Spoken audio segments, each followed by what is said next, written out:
Dear students, हम बात कर रहे हैं कंट्रासेप्टिव डिवाइसेस की। और कंट्रासेप्टिव डिवाइसेस में हम दो टॉपिक कवर कर चुके हैं, दैट इज नेचुरल मेथड्स और यू कैन से traditional methods, and the second one is barrier methods. आज हम नेक्स्ट कंट्रासेप्टिव डिवाइसेस के बारे में डिस्कस करने जा रहे हैं, and these are IUDs. Now what are IUDs? IUDs means intrauterine devices.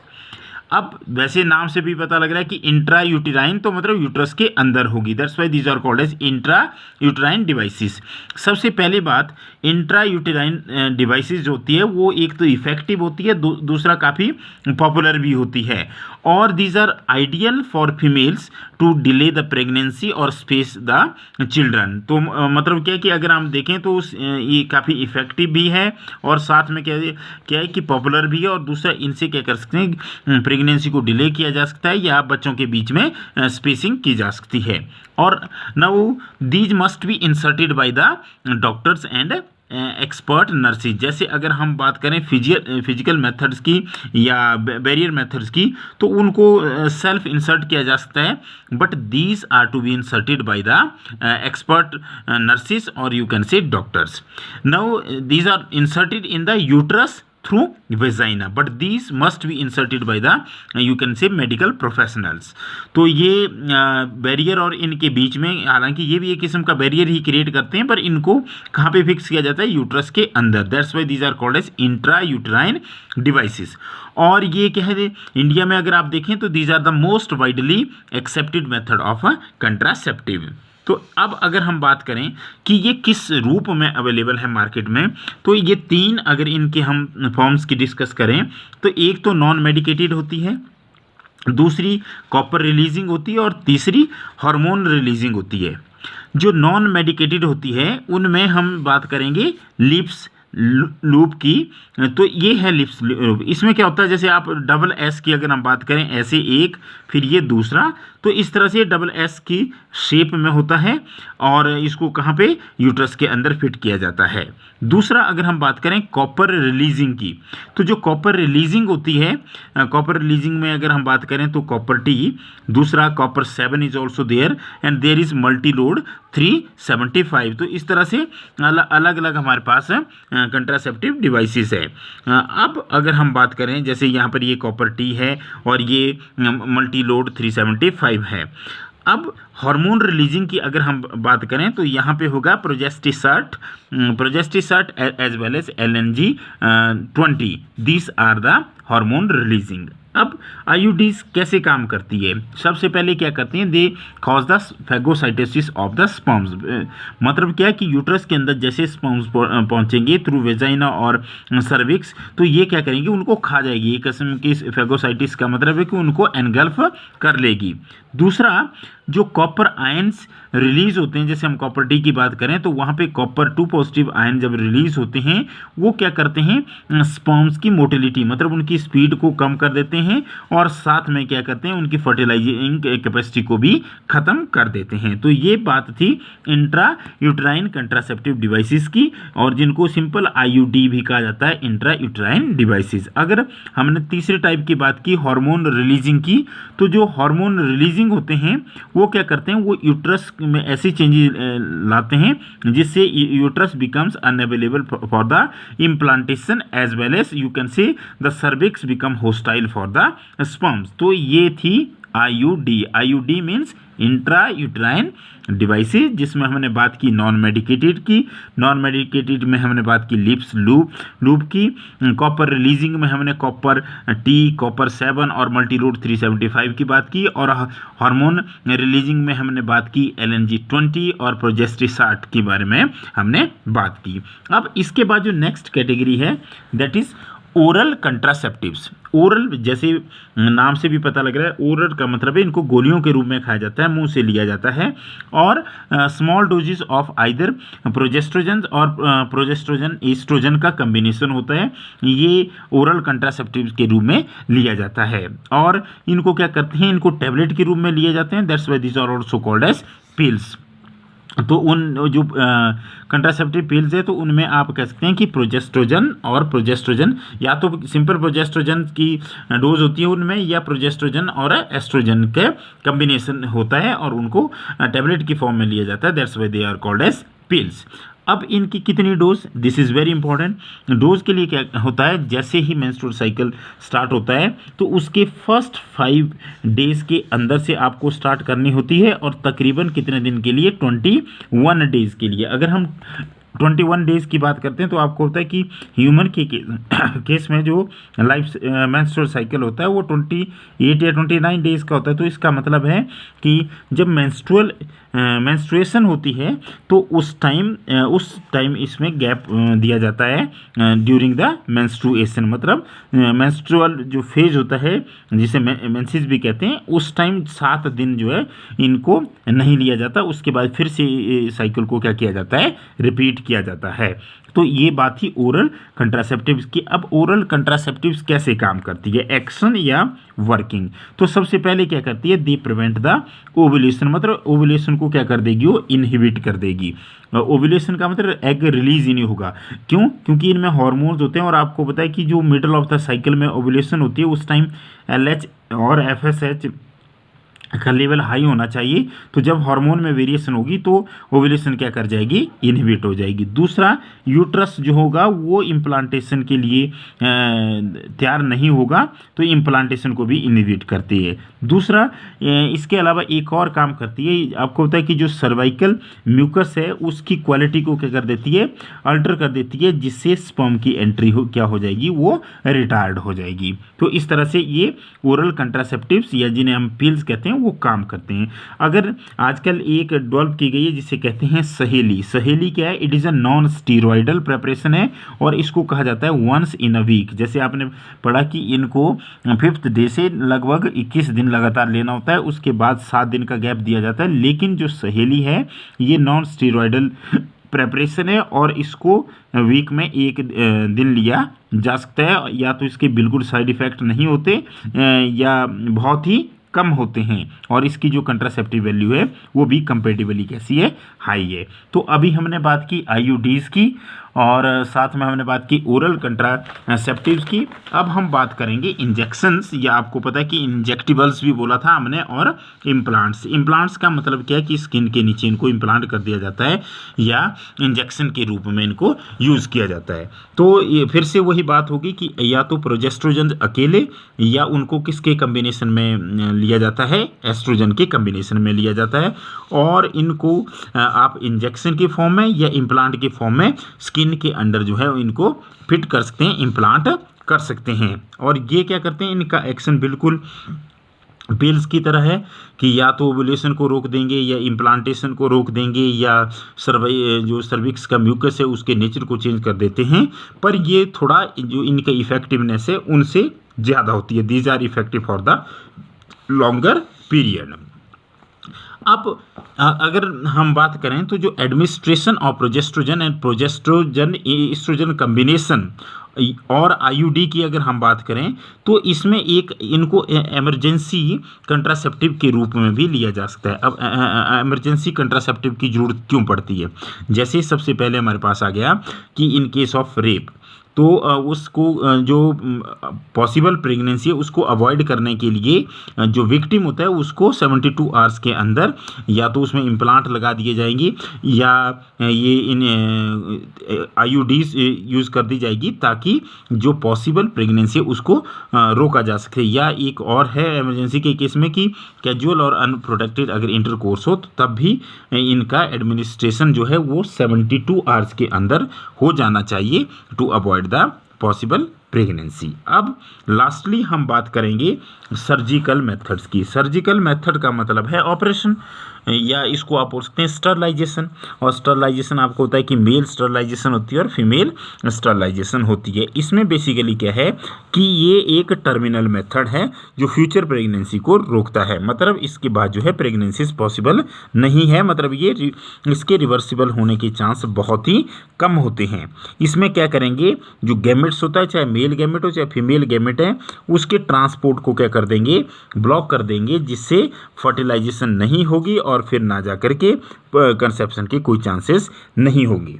Mail के केस में जो सर्जिकल मेथड है उसे कहा जाता है वेसेक्टोमी, और फीमेल के केस में इसे कहा जाता है ट्यूबेक्टोमी।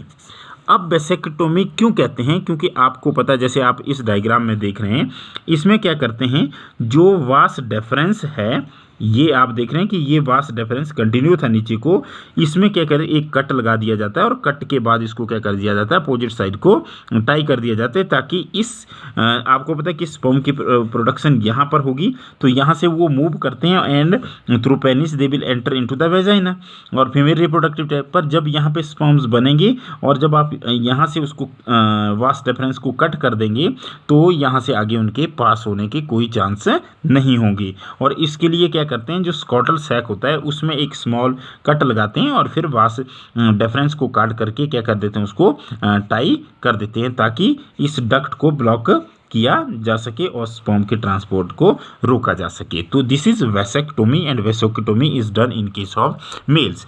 अब अगर हम फीमेल की बात करें तो वहाँ पर वेसेक्टोमी की बजाय हम टर्म यूज़ करते हैं ट्यूबेक्टोमी, क्योंकि वहाँ फैलोपियन ट्यूब में ये कट लगाया जाता है और फिर जा करके उसको क्या कर दिया जाता है, टाई कर दिया जाता है, बांध दिया जाता है। अब आपको पता है कि जो एग की फॉर्मेशन होती है, ओवम जो बनता है वो ओवरी में बनता है, या तो यहाँ बनेगा या यहाँ बनेगा। अब रिलीज होकर के आपको पता है इनफंडिबुलम से और एम्पुलरी इस्थमस जंक्शन में जाकर के फर्टिलाइजेशन होगी, लेकिन आपको पता है यहाँ ओवम तो पहुँच गया पर इससे आगे वो नहीं जा पाएगा, क्योंकि जो फैलोपियन ट्यूब है उसको काट दिया गया है और उसको अपोजिट साइड फिर क्या कर दिया गया है, थ्रेड से टाई कर दिया गया है और इस ओवम की जो ट्रांसपोर्ट है उसको रोक दिया गया है।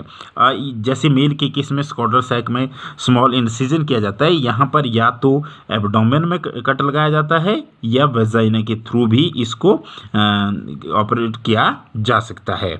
ये सबसे बड़ी बात है कि जो सर्जिकल मेथड है ये इफ़ेक्टिव तो बहुत होते हैं, पर इनकी एक ही प्रॉब्लम है कि these are irreversible. You can say their reversibility is very poor. अगर इमरजेंसी के केस में ज़रूरत पड़े तो रिवर्सिबल करना काफ़ी मुश्किल होता है, क्योंकि आपको होता है कि पहले तो इसको अनटाई करना पड़ेगा, फिर ज्वाइन करना पड़ेगा, और ज्वाइन करने में भी कई बार क्या होता है कि जैसे अगर नैरो हो गई या कोई और प्रॉब्लम हो गई तो इरिवर्सिबिलिटी इसमें ज़्यादा रहती है, मतलब रिवर्सिबल होने के चांस कम होते हैं। अब जैसे कि अब हमने बात की कि जो हमारे पास कंट्रासेप्टिव मेथड्स होते हैं उनमें हमने नेचुरल मेथड्स की बात की, जिन्हें ट्रेडिशनल मेथड भी कहा जाता है, बैरियर्स की बात की, और बैरियर्स के अलावा हमने आईयूडीज़ की बात की, इंजेक्शंस और इम्प्लांट्स की बात की, या हमने पिल्स की बात की, ओरल कंट्रासेप्टिव की बात की और सर्जिकल मेथड्स की बात की। अब ये सारे के सारे मेथड जो होते हैं वो मेडिकल प्रोफेशनल की ही सलाह से लेने चाहिए, क्योंकि बिना मेडिकल प्रोफेशनल की सलाह के से ये मेथड नहीं यूज़ करने चाहिए। इसका कारण क्या है, क्योंकि एक तो ये रेगुलर रिक्वायरमेंट नहीं होती, अगर रिप्रोडक्टिव हेल्थ के हिसाब से देखें तो these are not regular requirement for the maintenance of reproductive health. दूसरा क्या है कि these are prized against the natural reproductive method, क्योंकि जो कंसेप्शन है रिप्रोडक्टिव मेथड है वो नेचुरल मेथड है तो उसके अगेंस्ट हैं।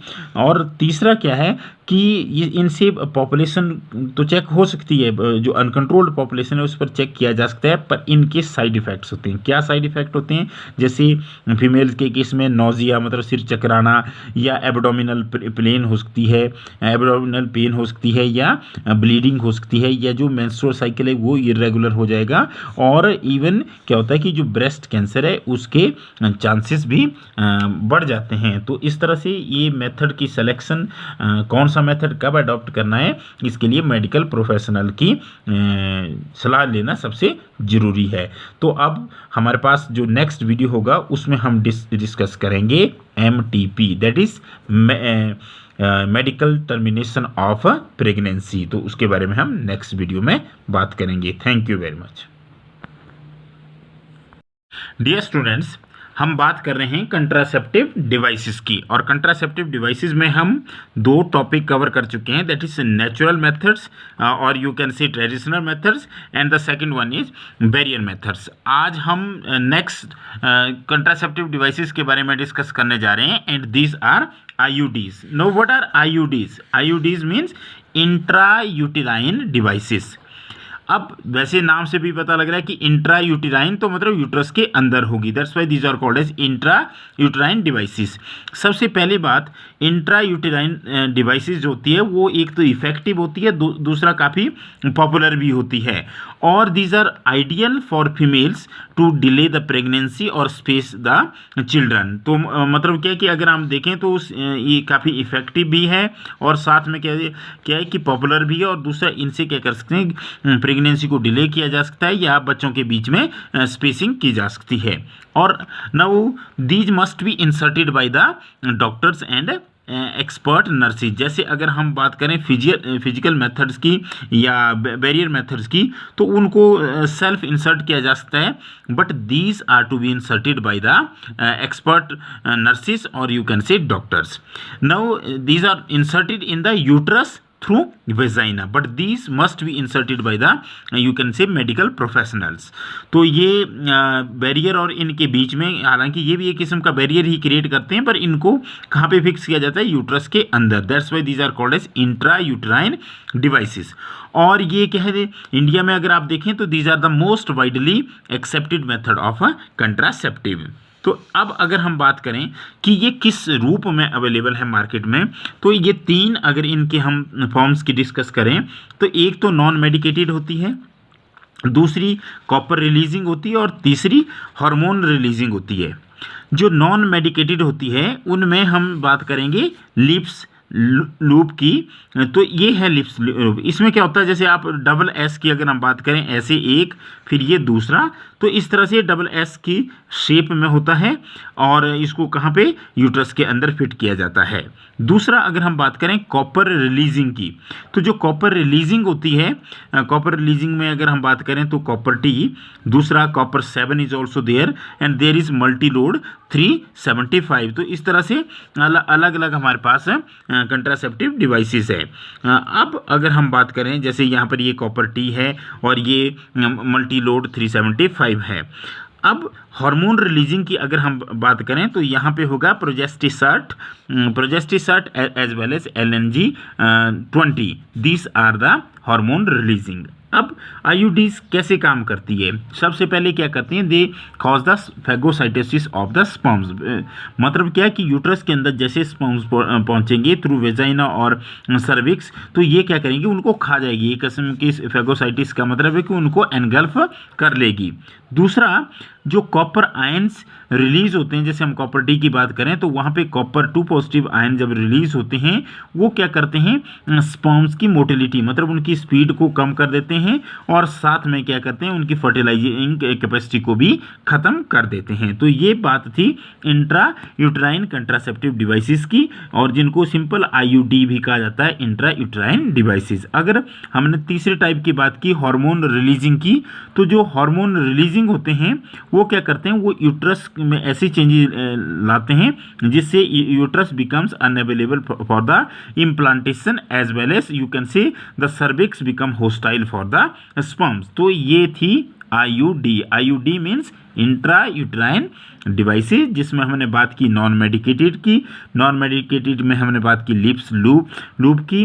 कॉपर रिलीजिंग में हमने कॉपर टी, कॉपर 7 और मल्टी लोड 375 की बात की, और हार्मोन रिलीजिंग में हमने बात की LNG-20 और प्रोजेस्टेसर्ट के बारे में हमने बात की।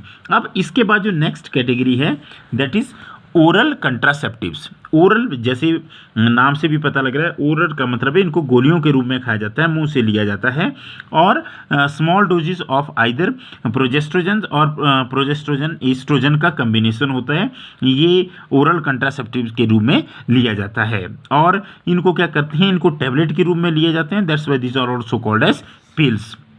तो उन जो कंट्रासेप्टिव पिल्स है तो उनमें आप कह सकते हैं कि प्रोजेस्ट्रोजन और प्रोजेस्ट्रोजन, या तो सिंपल प्रोजेस्ट्रोजन की डोज होती है उनमें, या प्रोजेस्ट्रोजन और एस्ट्रोजन के कम्बिनेशन होता है और उनको टैबलेट की फॉर्म में लिया जाता है, that's why they are called as pills.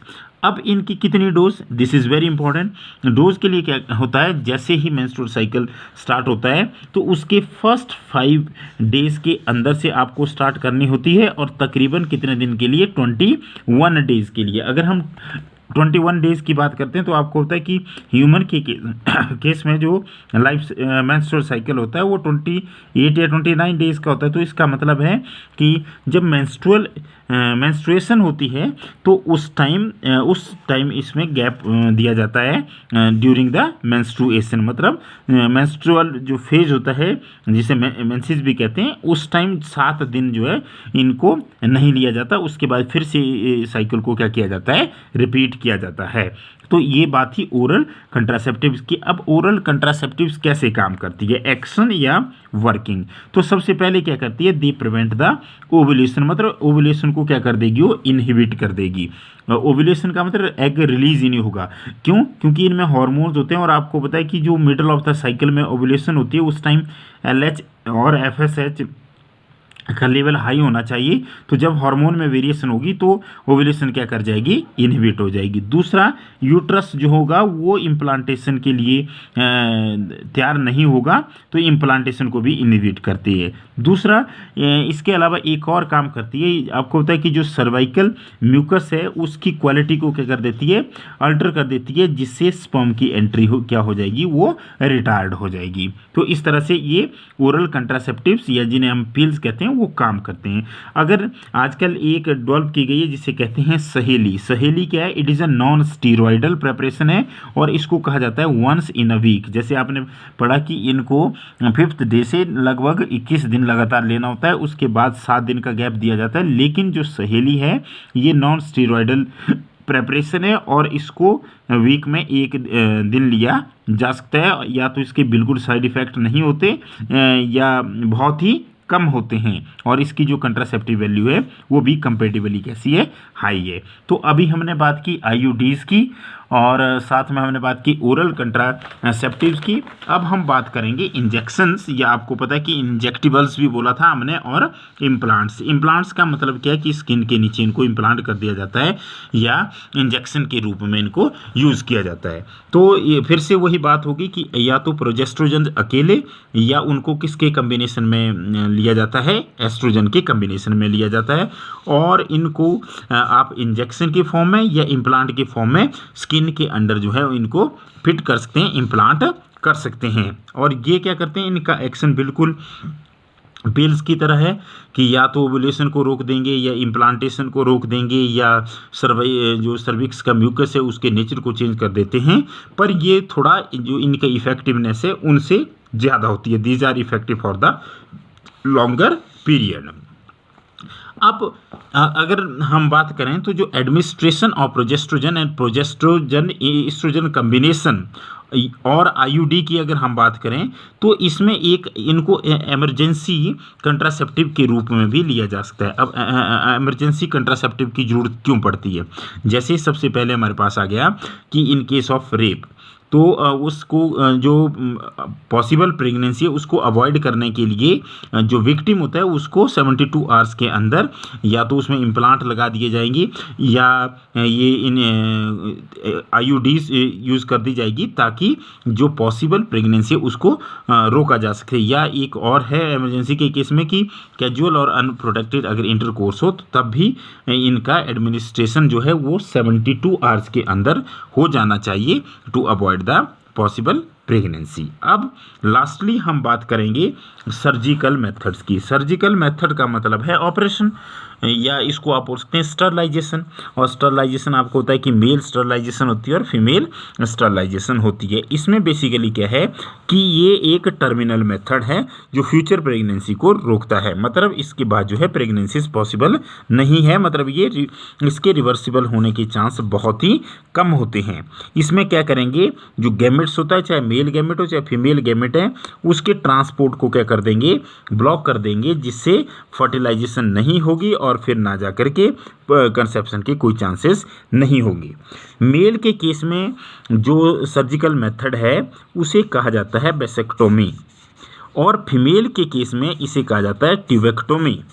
अब वेसेक्टोमी क्यों कहते हैं, क्योंकि आपको पता है, जैसे आप इस डायग्राम में देख रहे हैं, इसमें क्या करते हैं, जो वास डिफरेंस है, ये आप देख रहे हैं कि ये वास डिफरेंस कंटिन्यू था नीचे को, इसमें क्या करें, एक कट लगा दिया जाता है और कट के बाद इसको क्या कर दिया जाता है, अपोजिट साइड को टाई कर दिया जाता है, ताकि इस आपको पता है कि स्पर्म की प्रोडक्शन यहाँ पर होगी, तो यहाँ से वो मूव करते हैं and through penis they will enter into the vagina, और फीमेल रिप्रोडक्टिव टाइप पर जब यहाँ पे स्पर्म्स बनेंगे और जब आप यहाँ से उसको वास डिफरेंस को कट कर देंगे तो यहाँ से आगे उनके पास होने के कोई चांस नहीं होंगे। और इसके लिए क्या करते हैं, जो स्कॉटल सैक होता है उसमें एक स्मॉल कट लगाते हैं और फिर वास डिफरेंस को काट करके क्या कर देते हैं, उसको टाई कर देते हैं, ताकि इस डक्ट को ब्लॉक किया जा सके और स्पर्म के ट्रांसपोर्ट को रोका जा सके। तो this is vasectomy and vasectomy is done in case of males. अब अगर हम फीमेल की बात करें तो वहाँ पर वेसेक्टोमी की बजाय हम टर्म यूज़ करते हैं ट्यूबेक्टोमी, क्योंकि वहाँ फैलोपियन ट्यूब में ये कट लगाया जाता है और फिर जा कर के उसको क्या कर दिया जाता है, टाई कर दिया जाता है, बांध दिया जाता है। अब आपको पता है कि जो एग की फॉर्मेशन होती है, ओवम जो बनता है वो ओवरी में बनता है, या तो यहाँ बनेगा या यहाँ बनेगा। अब रिलीज होकर के आपको पता है इनफंडिबुलम से और एम्पुलरी इस्थमस जंक्शन में जाकर के फर्टिलाइजेशन होगी, लेकिन आपको पता है यहाँ ओवम तो पहुँच गया पर इससे आगे वो नहीं जा पाएगा, क्योंकि जो फैलोपियन ट्यूब है उसको काट दिया गया है और उसको अपोजिट साइड फिर क्या कर दिया गया है, थ्रेड से टाई कर दिया गया है, और इस ओवम की जो ट्रांसपोर्ट है उसको रोक दिया गया है। जैसे मेल के केस में स्कॉटर सैक में स्मॉल इंसिजन किया जाता है, यहाँ पर या तो एब्डोमेन में कट लगाया जाता है या वेजाइना के थ्रू भी इसको ऑपरेट किया जा सकता है। ये सबसे बड़ी बात है कि जो सर्जिकल मेथड है ये इफ़ेक्टिव तो बहुत होते हैं, पर इनकी एक ही प्रॉब्लम है कि these are irreversible. You can say their reversibility is very poor. अगर इमरजेंसी के केस में ज़रूरत पड़े तो रिवर्सिबल करना काफ़ी मुश्किल होता है, क्योंकि आपको होता है कि पहले तो इसको अनटाई करना पड़ेगा, फिर ज्वाइन करना पड़ेगा, और ज्वाइन करने में भी कई बार क्या होता है कि जैसे अगर नैरो हो गई या कोई और प्रॉब्लम हो गई तो इरिवर्सिबिलिटी इसमें ज़्यादा रहती है, मतलब रिवर्सिबल होने के चांस कम होते हैं। अब जैसे कि अब हमने बात की कि जो हमारे पास कंट्रासेप्टिव मेथड्स होते हैं उनमें हमने नेचुरल मेथड्स की बात की, जिन्हें ट्रेडिशनल मेथड भी कहा जाता है, बैरियर्स की बात की, और बैरियर्स के अलावा हमने आईयूडीज़ की बात की, इंजेक्शंस और इम्प्लांट्स की बात की, या हमने पिल्स की बात की, ओरल कंट्रासेप्टिव की बात की, और सर्जिकल मेथड्स की बात की। अब ये सारे के सारे मेथड जो होते हैं वो मेडिकल प्रोफेशनल की ही सलाह से लेने चाहिए, क्योंकि बिना मेडिकल प्रोफेशनल की सलाह के से ये मेथड नहीं यूज़ करने चाहिए। इसका कारण क्या है, क्योंकि एक तो ये रेगुलर रिक्वायरमेंट नहीं होती, अगर रिप्रोडक्टिव हेल्थ के हिसाब से देखें तो these are not regular requirement for the maintenance of reproductive health. दूसरा क्या है कि these are prized against the natural reproductive method, क्योंकि जो कंसेप्शन है रिप्रोडक्टिव मेथड है वो नेचुरल मेथड है तो उसके अगेंस्ट हैं। और तीसरा क्या है कि ये इनसे पॉपुलेशन तो चेक हो सकती है, जो अनकंट्रोल्ड पॉपुलेशन है उस पर चेक किया जा सकता है, पर इनके साइड इफ़ेक्ट्स होते हैं। क्या साइड इफ़ेक्ट होते हैं, जैसे फीमेल्स के केस में नोजिया मतलब सिर चकराना, या एब्डोमिनल पेन हो सकती है, एब्डोमिनल पेन हो सकती है, या ब्लीडिंग हो सकती है, या जो मेंस्ट्रुअल साइकिल है वो इरेगुलर हो जाएगा, और इवन क्या होता है कि जो ब्रेस्ट कैंसर है उसके चांसेस भी बढ़ जाते हैं। तो इस तरह से ये मेथड की सिलेक्शन कौन सा मेथड कब अडॉप्ट करना है, इसके लिए मेडिकल प्रोफेशनल की सलाह लेना सबसे ज़रूरी है। तो अब हमारे पास जो नेक्स्ट वीडियो होगा उसमें हम डिस्कस करेंगे MTP, that is medical termination of pregnancy. तो उसके बारे में हम नेक्स्ट वीडियो में बात करेंगे। Thank you very much.